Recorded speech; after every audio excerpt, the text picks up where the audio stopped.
viewers, welcome to Women Rise at Civic Space TV.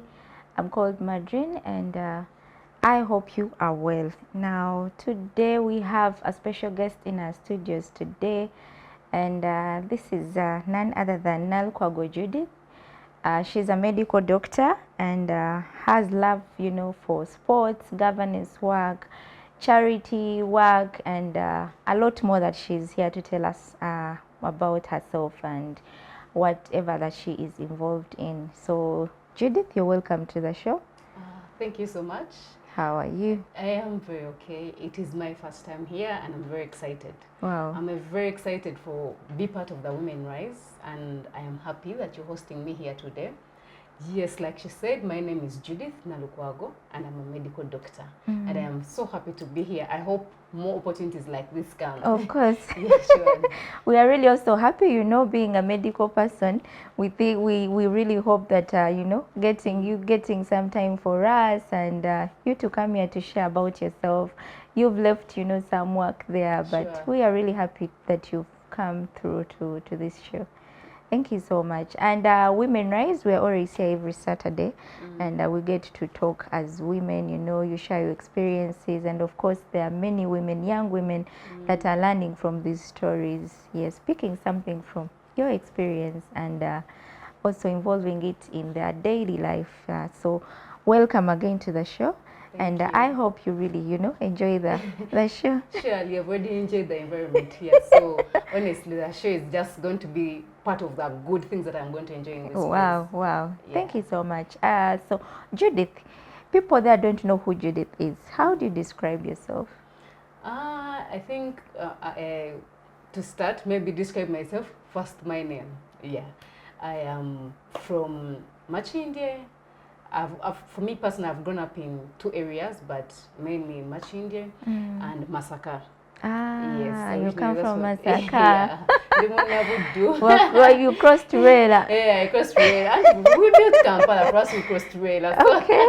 so yeah, I'm a person who loves life. I love learning a lot, and I love interacting with people, because through interacting with people, that's how you get to learn, networking. So as an individual, I've always been a social person from childhood, because when I was young, my parents used to even beat me, like, how you're allowed to go and play, but then you overdo it, you don't come back. So I was that kind of a person. And then I used to play with boys a lot, because my family, they were mainly boys. We had a firstborn, a girl, but she went and stayed with my auntie for some time. So the kids who followed her were boys. So I got the boy tendencies, like we used to fight. I became a bit aggressive, which is good. I love it. Yeah. Because I stayed a lot with boys. I used to play soccer. I think that's why I also got my love for sports. For sports. They used to put me, I used to be the goalkeeper. Okay. Yes, but with time, of course, I started also, because of course I have a mother. So she tells me, no, don't do those things, they're for boys. For boys. Yeah, but you get, and they were interesting, So yeah, that's about me. I'm very social. And then I love working with people. I love helping people. That is why I've been very much involved in charities. I love things that affect our community. I think that also gives the background where somehow I get involved in sports, I get involved in politics, I get involved in governance. This side I'm in charity because of my upbringing. It has made me that kind of a person. Yes. Wow, and you forget you're a happy person. Yeah, I'm sure. Yeah, very happy person. She's a very happy person here, and we are looking forward, to more of her story. So, Judith, we want to hear more about you, in Masaka, right from Masaka, growing up. How was your experience as a child? Yes, growing up, like, I think I'm going to give you two backgrounds, because I've told you I've grown up in two areas. Yes, family. My family is small. Both sides where I grew up, small family. But my family in which I'm born is not a very rich family, but it's a good family. Yeah. So no, I will not say it's not a very rich. It's not a rich family. Yeah. But it's a very good family. Yes. So and then like, growing up, we're community children. You don't have fences. So these days, I say these kids that have fences. As I used to go, for example, you don't even eat lunch at home. You go to eat it somewhere you eat else. Jackfruit. You go to. In fact, I even have jackfruit in my bag. Like, I love fruits a lot, because for us in the village, we had a lot of fruits. So sometimes I used not to have lunch. Like By the go with time you go neighbors, back home, you're already full. very full. Yeah. You've eaten jackfruit, you've eaten mangoes, you've eaten pineapples. Like, I think that's why we're even healthy. Does because at it? least not to Oh, get I was sick. also going to say that. Does it explain the fact that, you know, kids then were more healthy, Surely. no flus, this Exactly. continuous coughs? Yeah. Exactly. Yeah. And then we used to play. Of course, you do your housework at home. Then you go and play the whole. The kids these days don't play. They don't participate in physical exercise. Yeah, true, true. The only plays they do is probably video games. For us, we used to play kwepena. We used to run. We used like all those kinds of games you know of. We used to play them. We even used to play chess. Just that we used to do it on the ground. Yes. So all those things, first they taught us social behavior, but then at the same time interaction. They also taught, they made us, our bodies and immunity very strong, because I didn't ever see my parents waste a lot of money on medical care, medical treatment. No, we really got sick. But children of these days, you find a child is always in hospital over things that are controllable. So anyway, I was still talking about that background. So that was my home setting when I was young. So my parents are teachers. Actually, in my family, like, it's like a teacher's family. Okay. I think that's where I also got the talking. I talk a lot. So because of, I think my parents The are teachers, yes. So I went to school very early. Though for me, I didn't study kindergarten. So, but then because my mom was a teacher, she used to take me to school. Even though I was little, I was you go very with young. mommy. Yes, I was small and short. But kids love to carry me at school. So I used to go with mommy to class. She used to teach English. Though I was not very good at English in primary school at the time. Because I was not very good. English teacher. Just teach English. So I went to school so early and I started class. But my mom was teaching in a UPE school.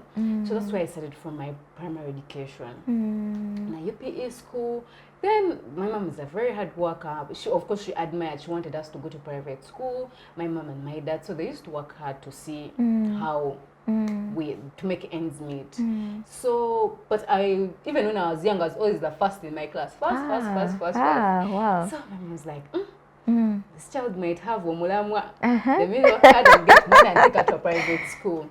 So she took me to private school. It was not easy, honestly. There are things I will not talk about here because it's camera, but it was not easy.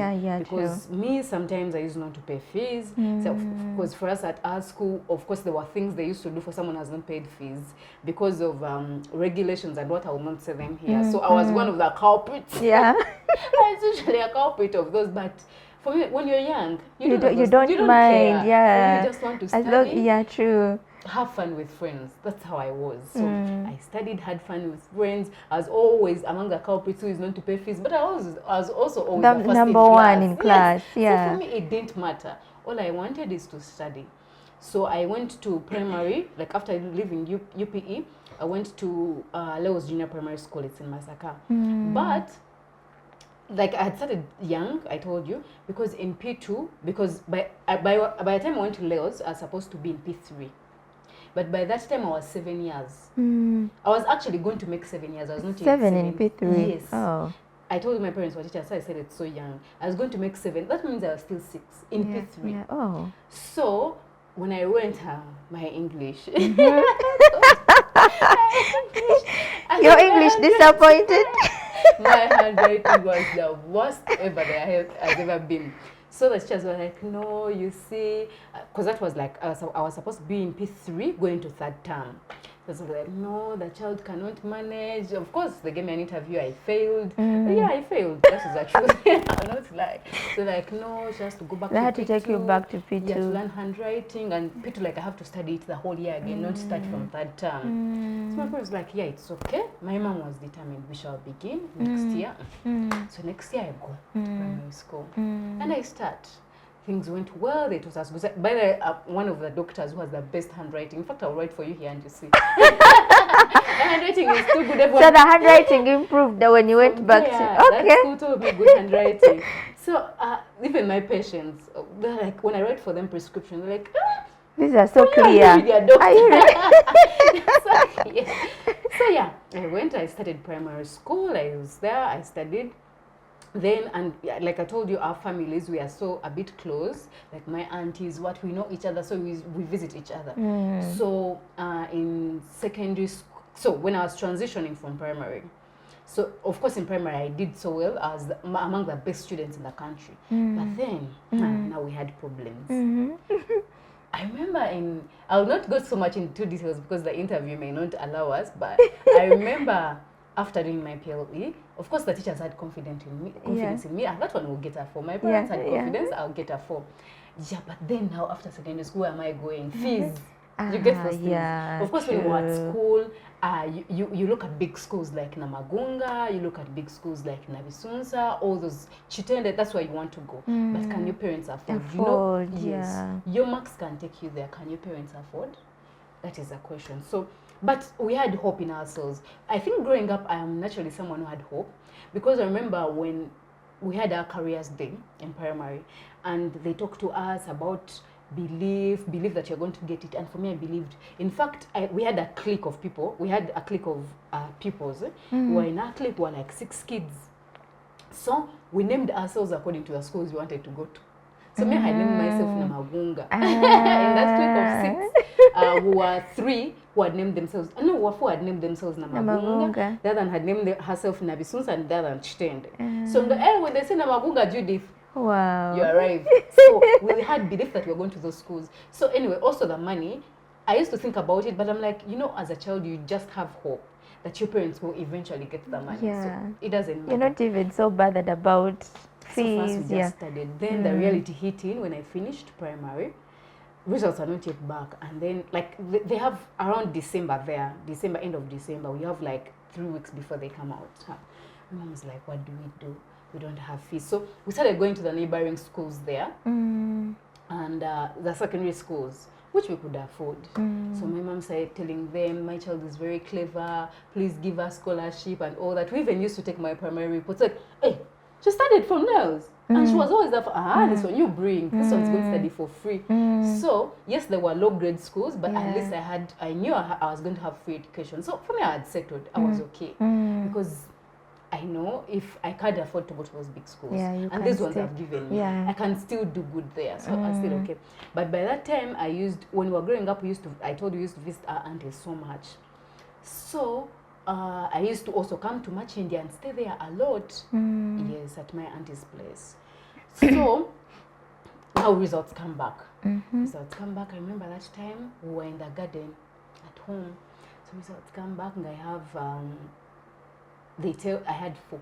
We went to school. We were so excited. My parents were so happy. They put me in newspapers and all that. So we're like, anyway, I've gotten 4, it's okay. But still, I'm going there, the other school. It's fine. We go back to our normal things. Then before I know it, there are some people who called my parents from, I think it was St. Lawrence. I don't know which of them. Who were the London College? I don't remember exactly. Like, your child, want to give them a scholarship? What? Wow. I was so excited. But at the same time, my mom was like, okay. She thought they were lying. Like, we want to visit you, bichi. When you're ready, tell us. You can call on this number and we'll set a date for us to visit you at home, and we'll talk about this conclusively. I was like, okay. Yeah. So after 2 days, my uncle called. My mom was like, go and buy Daily Monitor and you look. I remember it's like, look at page, was it 19? 19 or 29, one of the two. Go and look at, Mom, did you just tell me what's there? No, go and buy Daily Monitor. I'm not going to tell you. So my mom goes, buys Daily Monitor. To look at Daily Monitor, there was something called Monitor Bus to Excellence. They had chosen the best students in the country, the best P7 students in the country. And they had chosen 4 per region. So in my region, that is Central, I was the best. They went direct to UNEB and got the results. I was the best, and the Monitor Bus to Excellence was going to pay for them fees. Not full, at least they were going to contribute for you 600,000 per term in the school that you go to. Any that you choose? Any. They just contribute for you 600K, and then also they give you mentorship, career guidance, and all that. I was so excited, so they call us. So maybe if I skip anything, you can always go back. Yeah. So we're excited. They call us to Fairway Hotel to give us orientation, how everything is going to be. Then when we reached there, there was a PS Minister of Education. I don't remember him. Yes. When we reached there, you know how they present the students have been the best and all that. For me, they called me aside. They're like, "You, are you okay?" Apparently, they told me apparently that I got 100, 199, and 98. I don't know that those are true or they were just lying, but that's what they told me. I'm like, but anyway, the exams were very easy. I'm not even lying. The exams were very easy. The exams were so easy. Okay. For me, they were very easy. But anyway, our school also performed generally very well, because I remember that time our school was the second best in the country in my year. Wow. It was the best in the whole of Masaka. So then, and that time, that is when my auntie took me in. It's like, Judith should come and stay this side. Because now, also my cousin was studying in Namagunga Primary. So the fact that now we had gotten a scholarship, now when we looked at the fees for Namagunga, it was 750. You know how people were fearing those schools, they think that school fees is a lot. Namagunga fees was 750,000 only. And that is for S1. The rest of the classes were paying 520. Yes. That was the fees. And then the scholarship, they're going to give you so basically 600. they were going to give me 600. My parents only had to pay 150. It was affordable. Wow. Like we're going, like, even St. Lawrence, we didn't call back. In fact, I think my parents blocked the number. Yes. Yeah, so that is how now I shift from my original family back to my aunties. Yes. And then I enter secondary school. Namagunga. Yes, sure. How is Namagunga? Namagunga. Namagunga is very good because now then I get to network with rich kids. Yes. Then also at my auntie's place, they were better than my family in terms of finances. So also there I get to network with people who are better than my family. So there I also learned habits of finances. Like I told you, I'm a student of life. I love learning. From a young age, I'm always uncomfortable. I've always put myself in that position of discomfort, like learn, grow, what, and all that. From a young age, from my primary school, by the way, I used to make my requirement list. They give me money. My parents give me what they can, and I have to prioritize. Because for me, there is not a time I went to school with full requirements.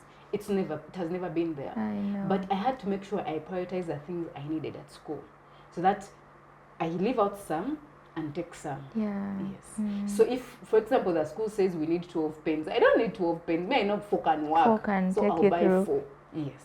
If they say I need like a dozen of books, I know a dozen will not. Yes, I need it, but I will not need it.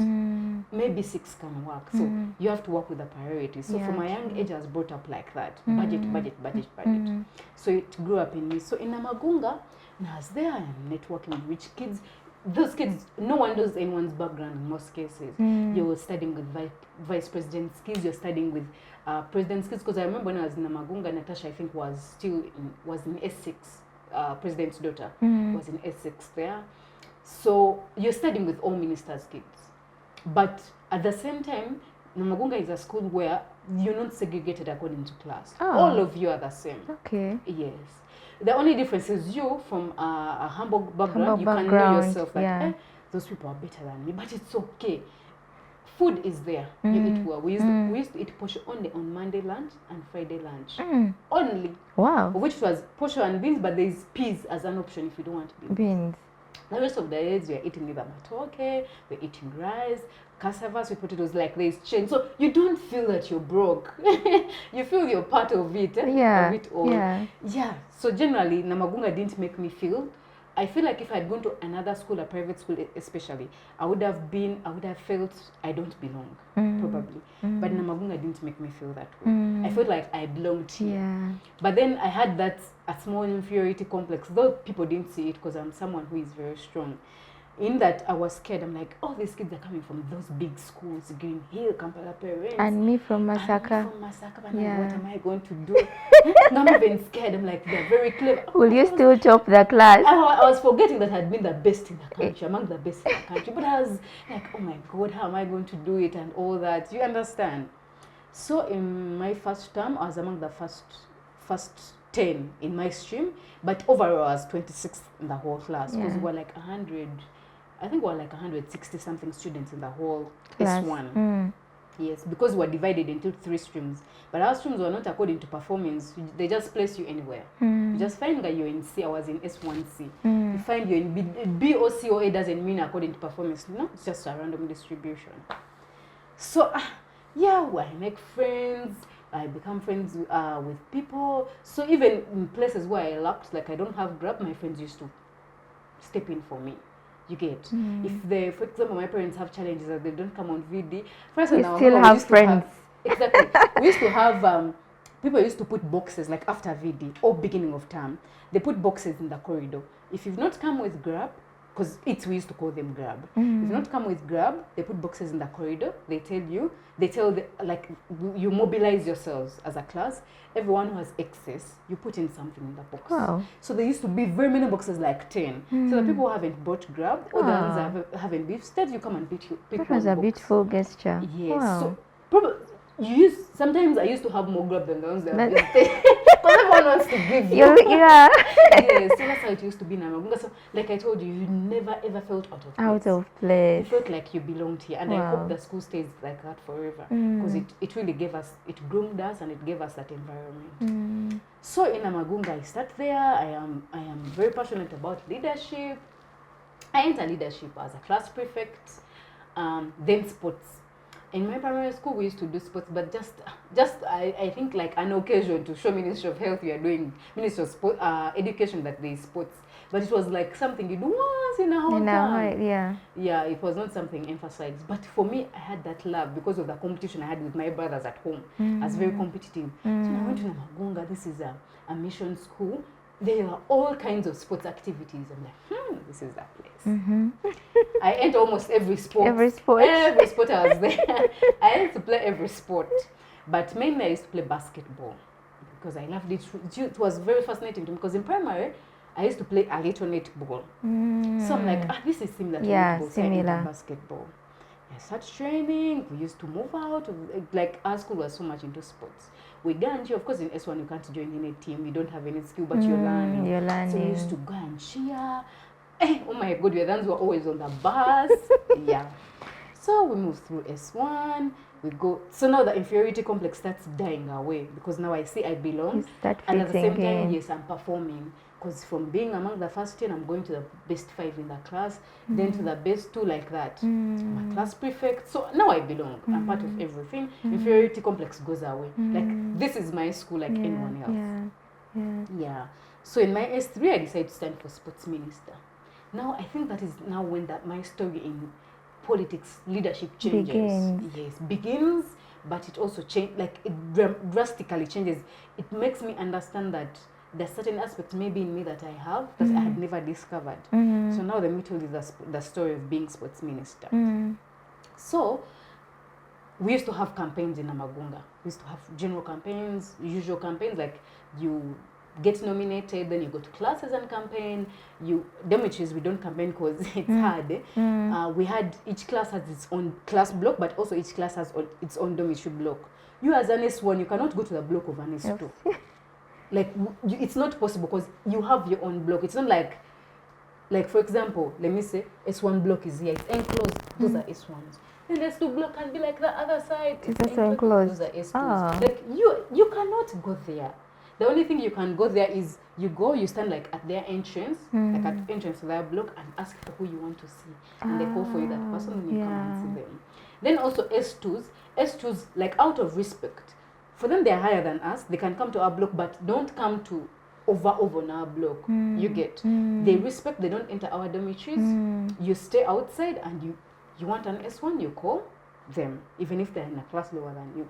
There was that respect. The same goes to all other classes. So you used not to campaign in dormitories. The classes, you campaign the evening, you campaign during lunchtime.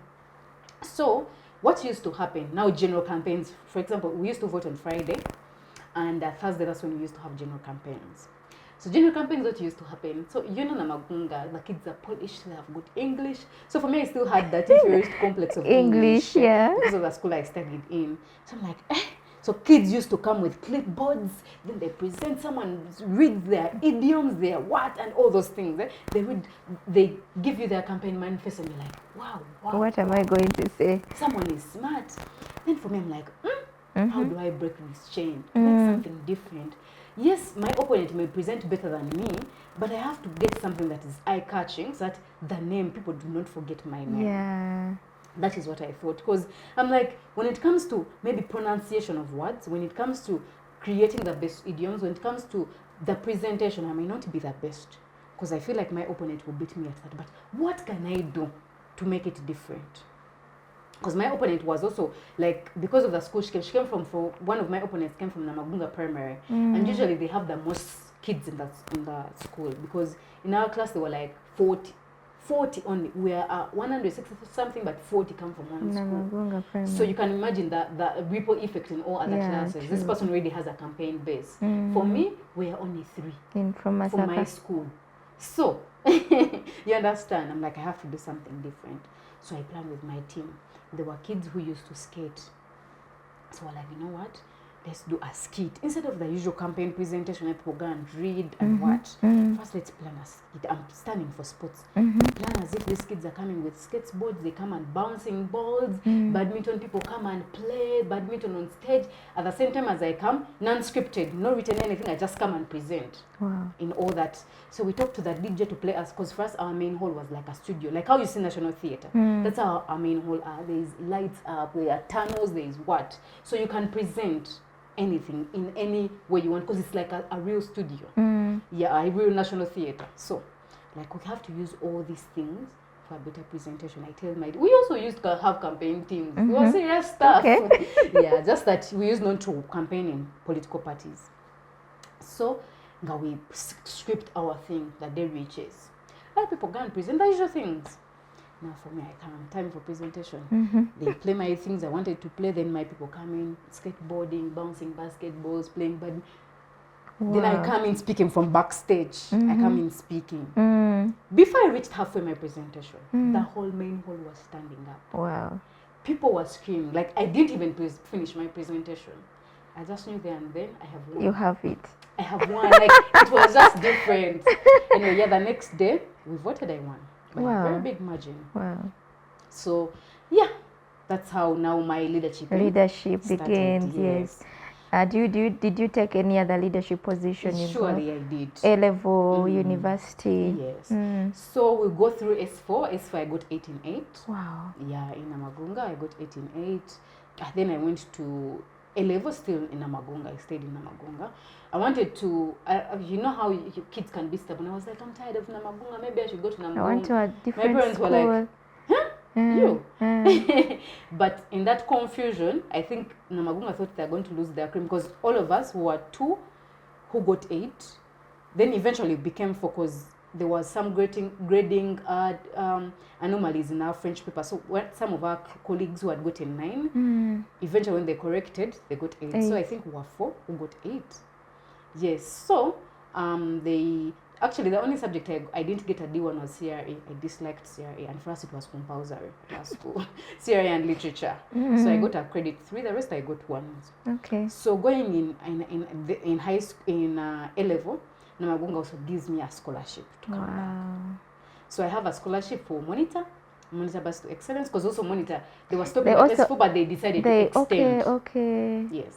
I have one of school, and then at the same time I applied for BRAC, because for me I didn't know I was going to get the scholarship. These other 2. So I applied for BRAC, and they also gave my background, they gave me. Wow. So I had 3 scholarships. Wow. But then I'm like, you know what, this is my time to use this. Maybe if I don't get one in university, they make it this money to help me in campus. So so you would still, all these 3 people would still, yes, all of them agreed, because I talked. Okay. I was open with all of them that I've gotten this, because like, it's okay. It's your hard work that gave you these things. Wow. Yes. So I went into A-level, and in A-level I did PCB, but I was very lazy. Naturally, I used to be a lazy person when it comes to reading. I never used to read. I think I was just gifted that I was very, clever, very bright. But yeah, not reading. So A-level disturbed me a little. That's why I didn't perform so well in A-level, although I got government scholarship. Like the expectations I had around me is not what I got, but still I got government. Yeah. Yes. So I enter A-level with my lazy self. I told you I was very lazy at reading, and A-level has a lot of notes. So things disturbed me here and there. But then at the same time, I was in sports, I was in leadership. I had a lot on my plate. Yeah, A-level, I became head girl. I went through unopposed as head girl. So I became head girl of the prestigious institution of Mount St. Mary's Namagunga. Yeah, after there, well, when things moved, then I got government scholarship to do dental surgery at Makerere. Okay. Yes. You know, I'm looking at you, you know, coming from a family of teachers, both your parents are teachers, and then you're in medicine, you get this scholarship in medicine. Yes. Did you at one time, you know, think of becoming a teacher or?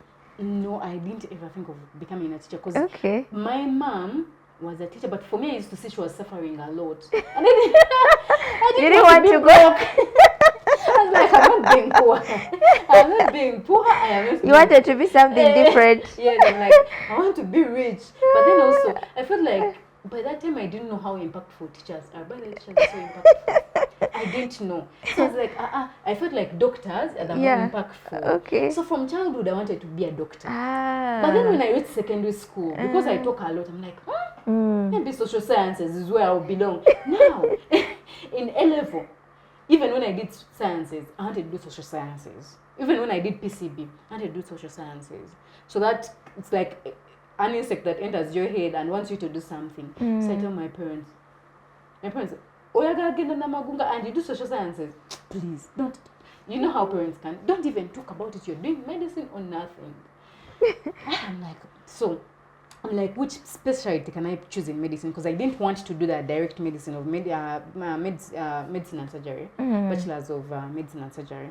I'm like, what can I choose? So my teacher guided me. I was like, I have a son in Germany, he did dental surgery, and it's a very good course. Do that one. So I chose dental surgery. I get government scholarship. Then I begin at Makerere. Yes. So in Makerere there, now my life now goes to Makerere. Still, I'm staying at my auntie's and all that. Yeah, my life begins in Makerere. I start in my year one.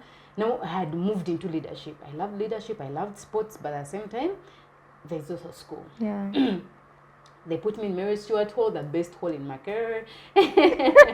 Yeah, I didn't notice the best hall in Makerere. I wanted to go to Africa because they told us Africa is good, it's very clean. Or most of them, actually, it was like a trend. Most of the Namagunga girls used to be in Africa. But me, actually, in my class of the Namagunga students that joined Makerere, were only two they put in Mary Stewart. The rest of them were put in Africa. Like the trend how it used to be. Okay. And then when you used to look at the leadership of Africa Hall, it was Namagunga girls. So they put me in Mary Stewart. I'm like, why did they put me in Mary Stewart and everyone else is in Africa? And I'm like, you know what? We shall settle in regardless. So I settled in Mary Stewart. So Mary Stewart, then I get to know about the politics of the university, politics of hall, their positions to aspire for at halls of residence. Then what I got to know that was also beautiful in Mary Stewart is that when you become a minister, you get a single room. A single, which is not the same in Africa. So I'm like, hey, I was very happy to come to Mary Stewart. And then like there's a different vibe in Mary Stewart, and it's next to our boys' hall is Lumumba. So we have that solidarity called Bloombox. Oh my God, it's the best thing that can ever happen to you. So I'm like, oh, so I came to the right place. So I'm like, let me start socializing. I start socializing medical school in my hall, my solidarity. I participate in activities, all that. This side I'm doing sports. So in high school, I didn't tell you that later in S5 I picked up tennis. I started doing tennis a lot. At the same time I was doing basketball. I was from basketball. Yeah, I was doing it, but I started doing tennis as well. So I come in university, I also started doing tennis. No, in university I went away from tennis. I did basketball for my year one. But my colleague who I used to play with tennis in high school called me like, Judith, we don't have a tennis team. You come and join. You come and train. We join so that we can go and start beating these other people. We're so competitive. I'm like, hey, basketball. Let me leave basketball. Because the challenges I had with basketball is commitment of people. You know, it's a team sport. Sometimes people come to train, and for me, I have a lot of commitment. When I say I want to do something, I commit. So training is supposed to be at 4:30. I'm a medical student. I study from Mulago, but I come before everyone else. Some people don't even come. Remember, we used to train from the university inside. So for me, it demotivated me a bit. Then also Jen called me the other side of tennis. I'm like, this is an individual sport. If I train, the results are on me. If I go and play, the results are on me. They're not on anyone else. Why not commit to the other one? And tennis looked serious. So I'm like, you know what? I'm done with basketball. You focused on tennis. Okay. So hall politics, I enter hall politics. I aspire for sports minister of my hall. And still I win because You of win. the small things I had learned in politics. I use them and I win because there's an opponent I was standing against who was in year 3. Now that one has been in the hall for 3 years. That means they know everyone in the hall. For you, a year 1, you don't know. Yeah. Yes, you've just come. But because of the certain things I had used in Magunga campaigning, somehow I'd learned something. So yeah, I used those things and I beat her. I remember I beat her by 10 votes. Okay. Yes, but I beat her anyway. So I started serving in my year 2. Now I went in the sports union. I stood there, games union. I became the equipment secretary. Yeah, that's so. And at that same time, tennis, we are training. We are going for games. We're going for national games. Come back with gold. We're going for East African games. Come back with gold. We went for All Africa University games. There I got 2 silver medals. Then that is consecutively, not like in the same year. Like year after year. This year there is World University Games with national games, and next year there's East African games with All Africa games. So each year there was something. Wow. Yes. So Judith, I see this is a beautiful leadership journey, and I'll pose this question to you. How were you able, school and then leadership and then sports, how were you able, to manage all this as a student, as a leader, and then of course as a sportswoman? How did you do this? And then some of the qualities of a good leader that you applied in during your time. Yes. So maybe finally then eventually in my leadership career I became GRC, School of Health Sciences. That's like an MP. Then eventually I became Vice Guild President in the Kateriga government. Yes. I was very vibrant. I think one of the most popular vice presidents Makerere has ever had. Yes. Okay, then, what do you think made you, the most popular, as you said? I think we had the Fizz Must 4 campaign. I will talk about it later.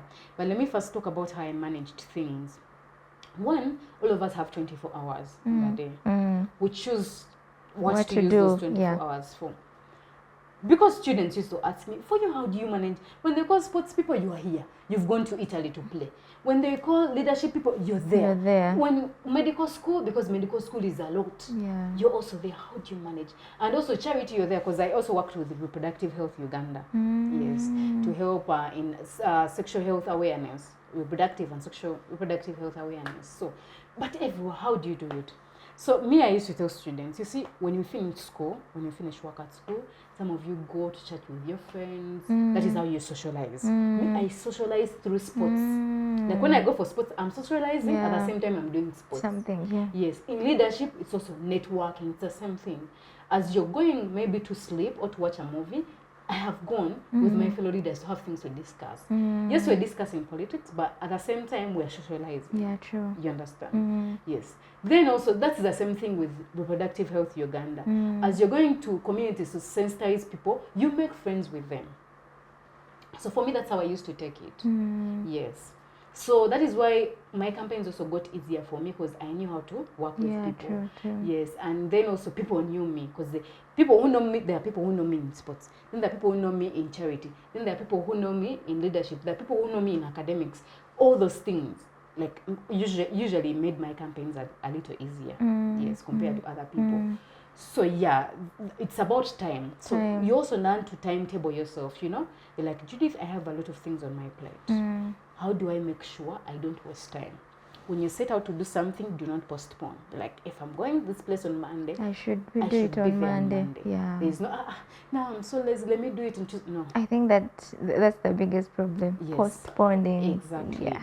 Then you also time.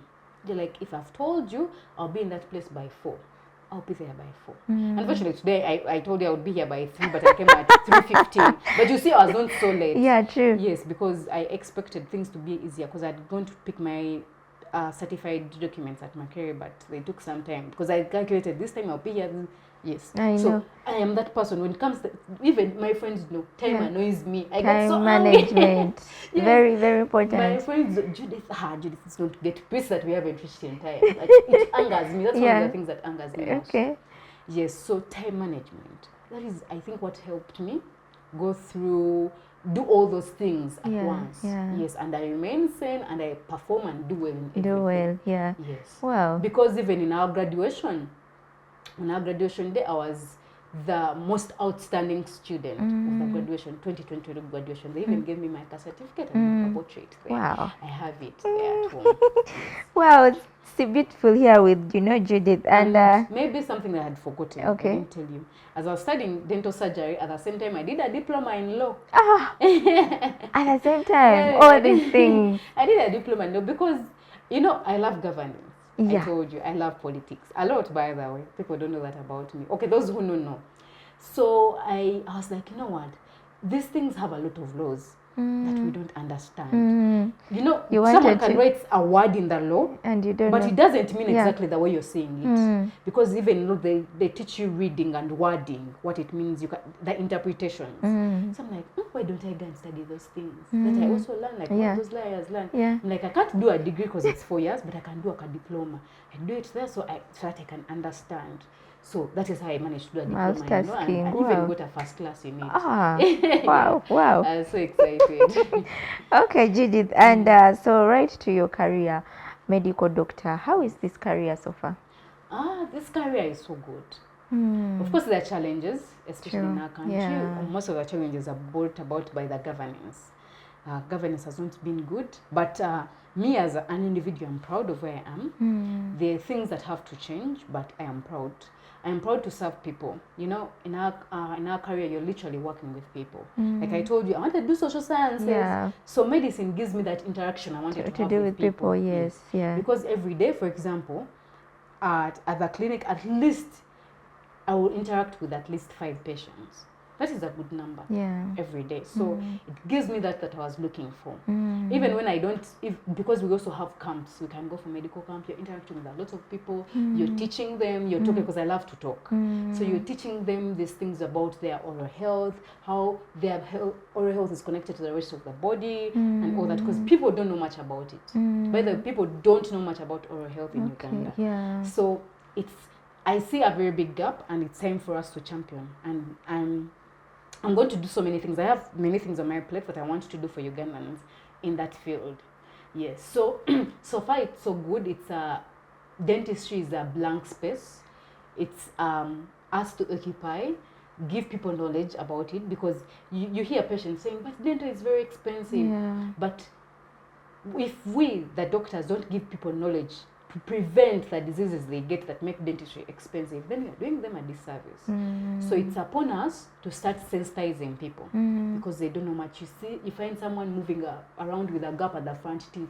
At the front, they have a very big gap and they don't know there is something can be done about it. Most of the persons even rich they can afford.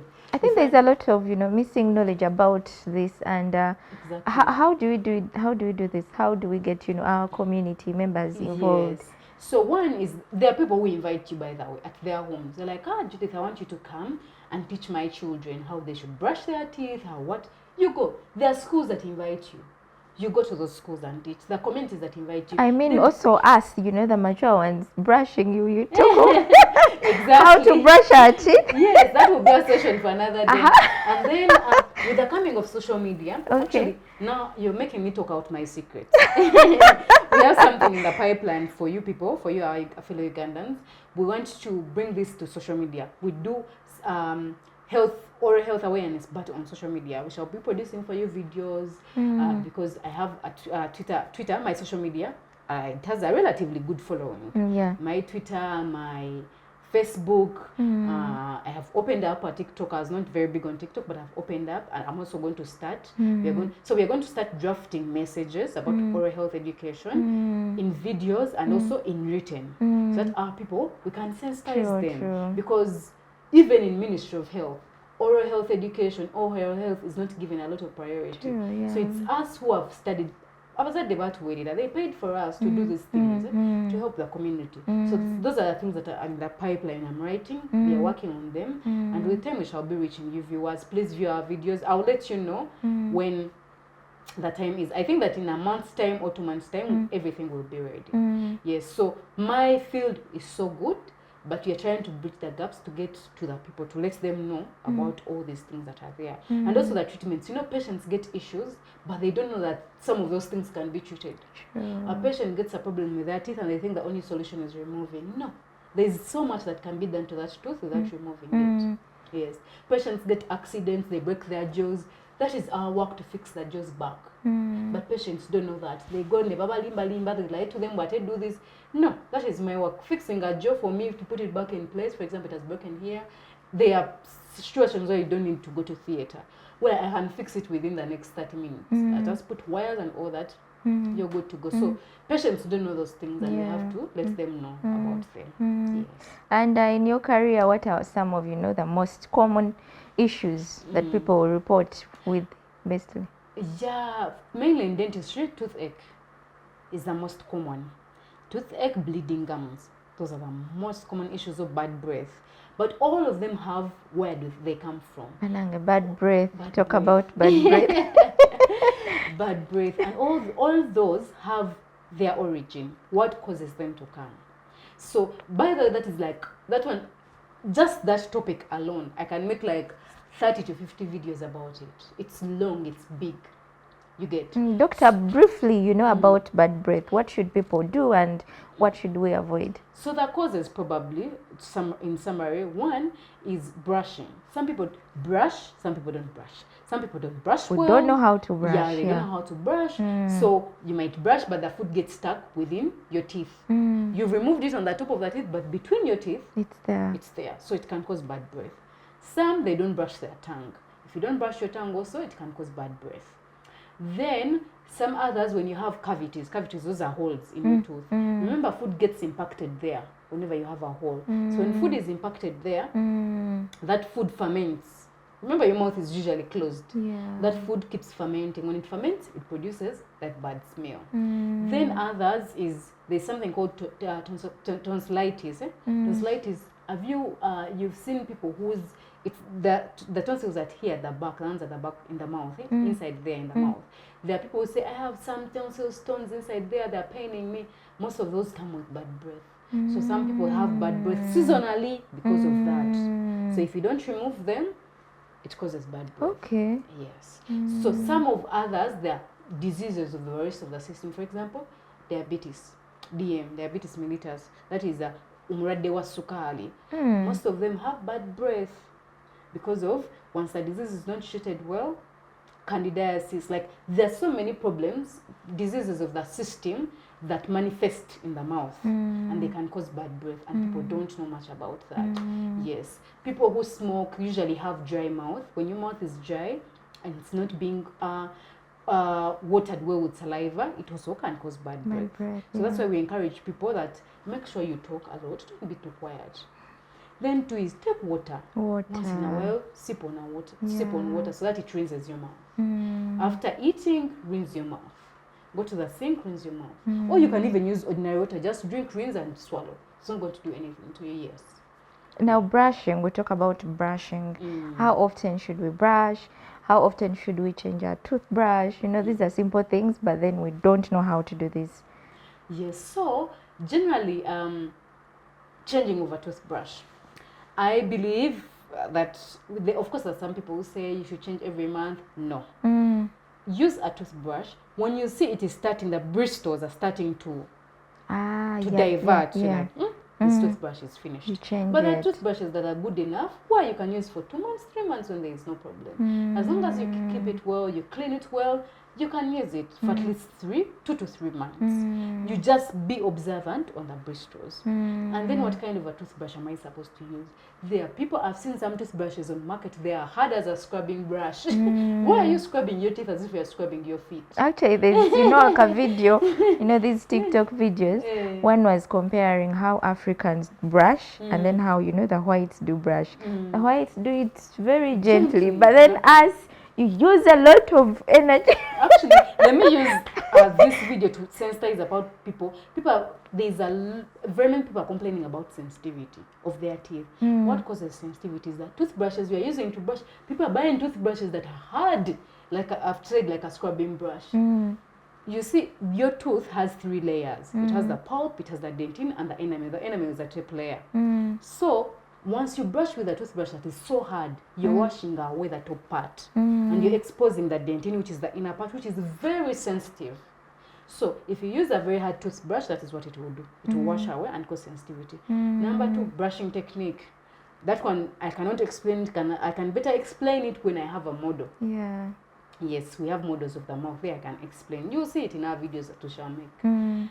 Then also how you're brushing. Some people brush so rigorously as if this is not competition. Just take your time. Use 5 minutes. Take your time to brush your teeth gently. They will be okay. Otherwise, you're washing away that top surface. Then the next thing is the toothpaste we use. Some people are using Colgate charcoal every day. Colgate charcoal is an abrasive. Colgate charcoal is supposed to be used like once in a month. Oh. Yes, because Colgate charcoal is an abrasive, like it removes stains. It may not remove them completely, but it removes stains. That means it also washes away the top surface of the tooth. So imagine if you use it daily. That is why people are getting sensitivity. Then misuse of Sensodyne. Sensodyne has very many types. There's proactive, there's pronamel, there's one for sensitivity and all that. So if you get one for sensitive teeth and you use it every single day, eventually your teeth become sensitive. You understand? So the one for sensitive teeth, you're supposed to use it when I've prescribed it for you. And I also limit, I'm like, use it for 7 days, not every day. Not like for too long, I tell you for 7 days. So those are the things that are causing patients, sensitivity, they're causing holes. So those ones, we shall discuss them with time. Wow. Yes. Learning a lot here from doctor. Yes. And so right to, you also love, governance work. I've seen you, involved in different campaigns and social media. Yes. Tell us more about this. Where do you get this love? Okay, you mentioned you love working with people, involving with people. But again, medical and then governance work. Tell us about that and how you're able to do this. Like I told you, for me, the family I was born in was not a well-to-do family. I felt like there are certain things the leadership can do to change situations. For example, I told you my parents are teachers. I believe a teacher should be earning better. A teacher is very important to the society. By that time, I think by the time I was growing up, when I was born, my mom was earning around 300 something. Yes. So you can imagine how little that money is. Remember, I used to see politicians getting millions of money. A lot of money. Like, why are people getting all this money when people who are very important to the country they work day by day? Yes, they work day by day. So I'm not saying politicians shouldn't get money. They deserve, they should get. But where are our priorities? That's what I used to ask myself. And that is what I think made me get interested in governance. Like, where are those people being paid more than these people who are important? Why are doctors getting less than, for example, presidential advisors? You understand? Yeah. Why does the president have so many advisors, like almost 100 something? What does he need them for? Those are things I used to ask myself growing up. So it gave me interest in the politics and the governance. So the reason why I participate in these campaigns, because I believe we can have a better society. Some of even the campaigns are not directly to the government, but also society. Like, for example, that cleanup campaign that we've been on, though I didn't manage to go on Saturday because I had something that caught me up. That is not on government. That is on us, society. We should be responsible people. Like, when you get a kavera, are you going to throw it in a trench? When the comment around you is that, do you feel comfortable? Because you're the one who's going to get typhoid. You're saying, okay, the government is not going to be there when you're getting typhoid. It's you who's going to get sick, and you can even die. So why don't you take care of your immediate community around you? So those are the causes, some of those causes that I participate in. Because for me, I feel like it has to start from me as an individual. From you. And at what percentage do you think, young people mostly are involved in such, campaigns and activities? Yeah, I've seen very many young people getting involved, but also the problem we have as a generation is many young people want money. We want to arrive so fast. Yeah. You don't know that this person who is driving a Benz, a GLE, this person has worked. How many years do you think they have worked for? And if for us, we want to reach that space immediately and get that GLE, which is not possible. So, these people, I might go, for example, for that cleaning up activity. And we are a group of like 30. Never know one of those 30 people is going to be the person I'm going to quit them, like, to get what I want. So young people don't know that these activities of networking, the charity activities, are the ones that give you and push you where you're supposed to be. For them, they only want things that get involved with money. Because when you look at my background, my emphasis should be more on money. Because I didn't grow up in a money background. I should be, you know what, I don't want to participate in those things. Let me think about money. But for me, I think you only get money by serving community. You only get better by serving community. it's not only money that brings happiness. There are so many other things that bring happiness. And as an African culture, we are social beings. African people are very social. So happiness comes with our association with others. So it's not only about money. So that is what young people should know and understand. I'm not saying you don't need money. You need it, yeah. We need it a lot. So we should have a balance of that too, of the money and also giving a service to people. Yes. Okay. And of course, charity work. Mm. You know, you love also participating in charity work. Take us through which kind of charity are you doing, and the target audience, which people are you reaching out to? Yes. One is mainly when I started, like for example, in my secondary school, vacation, university, I was doing mainly in the medical side. Like I told you, I worked with Reproductive Health Uganda. I also worked with Action Aid for some time. So mostly it was health. But then when at the peak of my university leadership, I realized that women had a disadvantage in leadership. In that, one, when they get there, they don't know what to do. Some of them don't know what to do. And two, getting there is a big challenge. And we also have this, that people don't believe in women, that they can work, they can do well. So how do we encourage these young girls that it is possible? We have been there, things are not hard there. So it's possible. It's as science believes that women have the highest emotional intelligence. And as a leader, your emotional intelligence has to be really high. And if women already have that, why aren't we leaders? You understand? So I started doing some talks with young people, especially in school, other young people I meet elsewhere, that to encourage them that leadership is possible for them, but also education. Because for me, education has given me a lot. I wouldn't be here if I didn't have this education. So in whatever you do, as a young person, education should be your priority. Yes, the world has diversified. There is a lot that one can do, even without having a big education background. But let this be the first priority. When it doesn't happen, there are other things you can do, but at least get some basic. So I'm also encouraging young girls that school is important. Please don't get married at 14 because you think that man can provide you with things. That man can always leave you. But when you have your education, now for me, I earn my own money. No one can lie to me that they can do for me this, they will do for me this. There are other qualities that I will look at a man beyond money. So education empowers, and we need to empower those young girls. So that is what pushes me, because for me it has given me something. It has given me a platform. It has given me knowledge. So I want all those young people to have that. So that's what keeps me pushing, and it keeps me getting involved in all this women stuff. Not because I despise the boy child. I love the boy child. I grew up with boys. I love boys so much. I love men very much, but because I see that disadvantage women have, so I'm fighting so that they also get that equity. Because for me, I don't believe that we are the same. Because of maybe the science I did, we have different hormones. The things we can do are a bit different. But I know with equity, when we are at the same level, all of us can work together to achieve things that are important to our society. You understand? So you might find, because I see people making jokes on Twitter, on social media, that they're looking for strong women who can carry cement, what.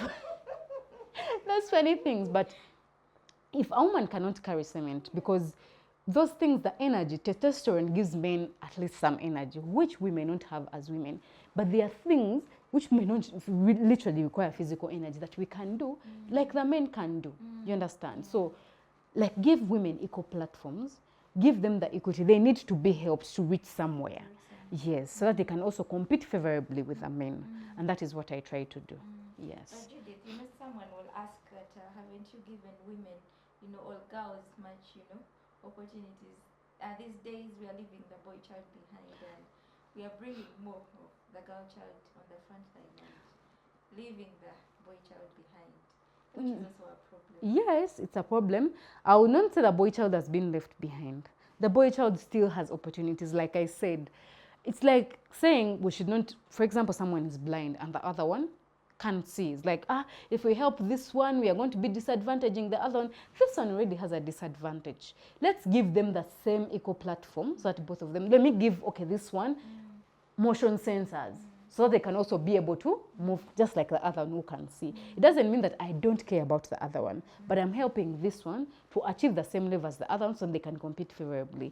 I love the boy child. There are initiatives I participated in that are concerned about the boy child. because I also don't want to leave the boy child behind. But these women need something. You see, people downplay the role of biology in the things we can do. For example, sometimes even me as an individual, even when I'm in the field of medicine, I can get menstrual cramps and I can't work that day. Like bad. So you can imagine, in a month, at least I have 2 days I may not be able to work because of menstrual cramps. But a boy doesn't have that. You understand? I'm not saying that they should do it so much for the girl, but I'm trying to make that person understand that this person has a disadvantage. She didn't choose to be a girl. She didn't choose to get those menstrual cramps. The people who don't get them, they have their periods, they are normal, they don't get those menstrual cramps. Well, that is good for them. But then there are people who may disturb. We've seen in news, we've seen on social media, girls in Busoga using soil as their... So you can imagine, do you think that girl can go to school for those 4 to 6 days when she's having her period? Because she has to use the soil. But then the boy child is going to school. So if you do not give this girl another platform to be able to compete favorably as a leader, you're not putting equality or equity for these two groups of people. Yes. You talk about equity. We have these days, we have a number of women in parliament, number of women in big positions. Yes. What are these people doing? Yes. Talk about that, by the way. Not even by the way, it's a very big issue. You see, voters, you're the people who put these people in parliament. Yes, there is affirmative action. It's not one woman who comes to compete. There are various women who come to compete, but you choose you choose the incompetent one. Why? So now it's on you to blame, not on the other person you put there. It's not about us having, more numbers. More numbers. It's about, when you look at the women, scrutinize, see the one who best suits that position. Because if you put someone who is dormant because they've given you money, they are going to go and sit. They're not going to legislate for any women. They're not going to do anything for women, but choose vibrant people who are going to work for you. So for me, it's not only about affirmative action, that even when you're in affirmative action, let's look at these people that we are putting in what? In positions of leadership. How many times do they table issues of women? Exactly. Look at them in parliament. How many times do they table issues of women? You voted them on the women card, but are they working for you? Ask yourself. Don't reach the period of campaign and you get so emotional because they have given you money or they have a slogan that is so interesting and put them in power. They're going to go for 5 years, it's their money, and they won't do anything for you. Yeah. Yes. You're involved in a lot of social media campaigns. How effective are these campaigns? One, for me, of course, some people are like, you people are just social media influencers, there's nothing much you do. But you see, awareness is very important because it's from awareness that people pick up something to do it. So you have to first make them aware of that situation so that they can do it. That is the essence of the social media campaigns, is to spread awareness. Because I cannot be in Mitiana and I'm in Masaka and I'm in Gulu and I'm not, but someone in Gulu, we can meet on the same social media platform and we talk about these issues. Then we run campaigns that everyone in Gulu, people in Gulu will see, people in Kampala will see, people in Kasese will see, but we cannot do it physically. So that is why for us we are so key on social media campaigns, because they spread awareness and they spread it faster. Yes. Okay, brilliant. And as we come to the end of this conversation, yes. Oh, talk about the No Youth Convention. I saw you. Yes, as one of the things that take us to the end of our conversation. I think you're under NUPCA. Yes, I'm under NUP. Okay, talk about this convention, what happened, and... Wow, I was so excited about the NUP convention for young people. We young people have been left a lot behind in very many aspects, but also in leadership. Because like there are some areas when someone, you talk to them, like our elders, you talk to them like, I feel like maybe 2026, I want to enter leadership, national leadership. Like, you're too young, you're too young. Okay, and I'm like, okay. But the population of Uganda is almost 80% youth. 80%. And you're saying I'm too young. So I am too young to represent the biggest population of the country, like the biggest demographic of the country. So you want you to be there and represent you, that 20%, you want to represent us, the 80%. So that's what I don't get. And I'm so happy that NUP is emphasizing the plight of young people. So we went for the convention. It was very good. We shared as young people. We shared things we need to do. We want to enter governance of our country. We want to enter leadership of our country. By the way, we are ready. So people out there, be ready that we are coming. We're not going to sit and fear these positions because you think I cannot be an MP. I can't be an MP. I am ready. And with the love that you have for politics and governance, should we, expect something 2026 from Dr. Judith? I think you should be expecting something, yes. Okay. With time, you will get to be expecting something. 2026, we are coming. Okay. We are not scared, but we respect our elders. Personally, I respect my elders. Most cases, I look out for elders in my area or in the things I do, and I ask for advice because those people are experienced. The experience they have, I don't have. The knowledge they have, I don't have. That is the honest truth. So I respect them and I look out for them to give me advice because I always want to move in the right footsteps. So our elders, we are still with you. You're still our people. You're still our mentors. We still respect them a lot. But you should just know that we are coming. It's not that we disrespect for you, yes. Because it's the time to take over our country. We as the young people, it's our time. And I am happy that NUP has given us that platform. You know, when His Excellency Chagulani was coming, a lot of people didn't believe in him. He was too young. He was still young. He was from the ghetto. But what he has done now, even if he doesn't do anything more, he has given young people hope. How many members of parliament did we have then who are young people? We didn't have many. But I remember my friend, he's called Kabuye Frank. He's an MP for Kasanda South. At 24 years of age, he was in parliament because of His Excellency Bobi Wine. So for me, I am very happy with him. He gave us hope as young people. He gave hope to the ghetto youth that this is their country. They can do things. You understand? So, and I'm also there to encourage the youth that this is our country. There's a lot we can do. We just have to learn. We learn from the mistakes our elders have done because we want a better country. So we learn from the mistakes, but we also learn from the good things they've done because they are good things our elders have done. We learn, we integrate both, we get mentors, we can put our country in a better position. Yes. 2026, which Uganda would you want to see after 2026? Health-wise, you're a medical person. Health, governance, your parents are teachers, education, and all these, issues in Uganda. Yes, the Uganda I would love to see. One is health. Our health sector is very bad. I did my internship in a government hospital. I also did in a private hospital because I did in 2 places, 6 months each. And honestly speaking, it is bad. Like bad. If you want to know how bad Uganda is, just go to the National Referral Hospital. Just go there and be there for a whole day. Just keep touring around. You will see how bad this country is. So I encourage everyone to just do that. You're like, I want you to understand my country. Go there. So for me, I would love to see systems because we have systems. But we want to make these systems work for the people. In Uganda, we have one of the best laws. But the laws don't work for the people. So how do we make these laws work for the people? How do we make these systems work for the people? That's the new Uganda I want to see. Where leaders care about their people. The leaders we have at the moment, they don't care about us. These leaders you're seeing, they steal billions of money and they are not ashamed.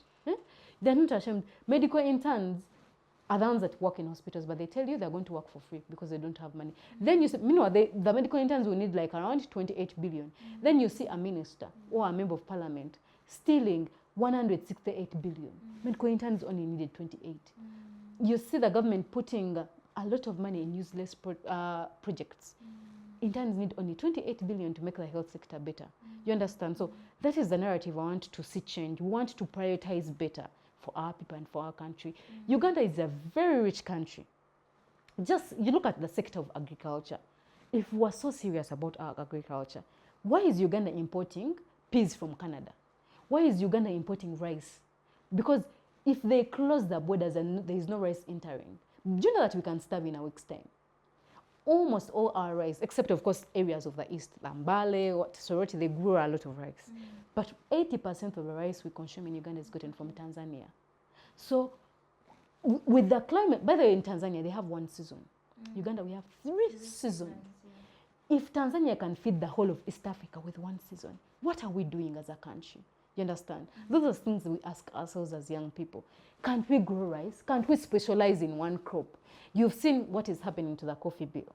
Because now coffee is a good product of the country. Now they want to bring laws that are curtailing people in the coffee industry. Exactly. So we are asking ourselves that whenever something good happens to this country, why does the government have to come out to sabotage it?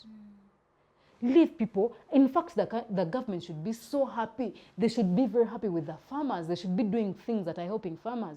They should be giving them out seedlings for free. They should be encouraging. Like, they should be. You see, the challenge with this country, with this governance, is when the Katikiro came out to start the Mwaniterimba, I did not see government officials on the Mwaniterimba campaign. It was the Katikiro and the Katikiro of Buganda doing the Mwaniterimba. He toured everywhere. They gave out coffee seedlings. I expected, because that is the role of government. By the way, government may not be able to provide everyone with money, but they can do awareness. Yes. So I expected the government to do awareness, which they didn't do. Now the Katikiro of Buganda has done it. People have grown coffee. Now they are yielding. Now the government wants to take the money to be able to regulate it. Now the government wants to regulate. Where were you at the start? Why didn't you start? Because if the government was the one that did the Mwaniterimba campaign, they would be right to come in and they're like, okay, we did this campaign of Mwaniterimba. Now it's time we put up these laws, do this rationalization that will help the farmers. So we feel like it's poorly, the motive behind is not a good one. That is why many people are fighting the coffee bill. Yes. Oh, wow. Yes. Wow. I think we would love, to listen to you more and more, but because of time, we really have to, end here, and maybe one word to our young girls, the young women that are watching you, the young women that are inspired by what you do. Yes, a word to them. The young people out there, what I can tell you is everything you dream of is possible. Everything you dream about is possible. Just have your vision board. Write the things you want to have in this life. No one should ever limit your dreams. Your dreams are viable. Your dreams are true. Everything that you want, you can achieve. Write your dreams down. Pray to God. Everything is achievable. I have done things I didn't ever expect to do. I have achieved things I didn't ever expect to achieve. But women, elder women out there have guided me. They have nurtured me. Get a mentor. Get a mentor who will mentor you through this life. Life is a game. You just have to play it well, play your cards well. So get people out there who can help you in this game, because even in sports, we have coaches. So life is bigger than sport. So if in sport you can have a coach, what of in life? So in life, we get mentors. Get mentors out there to help you move this journey. Don't move it alone. There are always people who are willing to help you. Just have to network with those people. Put yourself out there. Believe in yourself, because I can tell you, it all starts from self-belief. If you believe you can do it, even other people out there will start believing in you, and they will come in to help me. So to help you. So for me, my biggest word, my biggest inspiration in the world, I even have it at home. It's on my bed. There's a word belief. That's all I when I wake up in the morning, I just read the word belief. And I tell myself I'm going to accomplish this one because I believe it in my heart. So believe, in fact, write that word, belief and faith. Those are the most important words in my life, because also when I reference to the Bible, the word was made man. The word is the most important. So what words do you tell yourself? Everything in this world runs on something called the word. Your mom, to give birth to you, your father had to come and convince her with the word. And then they gave birth to you. So get those two words, belief and faith. You're done for life. Well, Judith, sorry to take you back. You love sports a lot. Yes. And, as you should say something about, our sports in the country. Yes. How do you think this is run? We have people who represent us outside Uganda. And then sometimes you hear these people are not facilitated so well. Yes. As a sportswoman, you have been there, you love sports. One word to maybe our government, to the people in position. So I have been there. I have traveled to very many countries out of Africa. In Africa, I've been to Italy. I was in Taipei. I've been to Ethiopia. I was in Dubai, all for sports. But when you're out there, you see things. You're like, why don't we have this in the country? And those things are doable, very much doable. People are earning so much money from sport. We are a young population. Actually, if we are saying we are working for the youth, there are things we should be investing in at the moment. That is sport. We are very lucky that Okay, we want sport. We already have the human resource of sport. Young people out there. Some of them are not in school. Some of them are unemployed. Those people can do sport. But you know, a few of us look at sport as something, beautiful. Mostly, even your parents sometimes, if you're actively involved in sports and you're still in school, some of parents would say, why even sports? You're taking a lot of time. You're supposed to, focus on your books, and then you're in sports. How is this? How is the culture here? The culture, why parents think like that? Because they don't see sports taking you anywhere. Because our government has not invested. So you want to tell me a kid in England, their parents can ever think, why are you in sports? No. A kid in England, they will be like, go and play football. Because sports has been made a very important industry. Sports makes so much money in those big countries. Those people invest in school. Let me talk about USA. USA, they have college. College is like a university. Their players in college, most of them even earn more money than the pros. They get so much money. In that, in high school, even high school leagues are making a lot of money. Their stadiums in USA, they're college stadiums, not national stadiums, that are bigger than national stadiums. That is how much sport is big in school. So what can the government do? One, the government can make sure, we have Ministry of Education and Sports. They're running together. Make sure before you set up this school, ask the people, administrators, do we have a sports facility? Let's encourage sporting activities in schools, because that is where sports talent is built, in schools. And also, let's have community sports grounds. For example, we have the Nambole National Stadium. In each region, put up something of the sort. Put up another stadium in the west, put another stadium in the east, put another stadium in the north, in West Nile. Let these people compete. That is how sport is built. Because individuals alone cannot put up these stadiums alone. We've seen Mulindo has put up a good one in Chitende. But will all of them be in Kampala? How will other people outside there benefit? You understand? So government, this is now the government to invest and put up that infrastructure and put up a system that allows these people to showcase their talent. Transport, like for example, if we put up those big stadiums, let's have a rail network. When I'm traveling, when there's a game in Arua, all of us Ugandans will go to Arua and support. That is how they generate income. When there's good transport, I don't have to spend 12 hours on the road to go and watch a game in Arua. But when we have high-speed trains, within 2 hours I'm in Arua and we are going to watch a match, then we come back. Those systems, those are things that make systems and governance. But our country has refused to work on it. Yeah, so. Well, thank you so much, Judith. Your last remarks, and we call this a day. Yes, thank you so much. I'm so grateful for this. I am very grateful for the women who thought about such a program, because these are the women that have given us space. Yes. They have made us believe in ourselves. Thank you so much for the work you're doing. And I hope that we can work together more, work together again. Yes.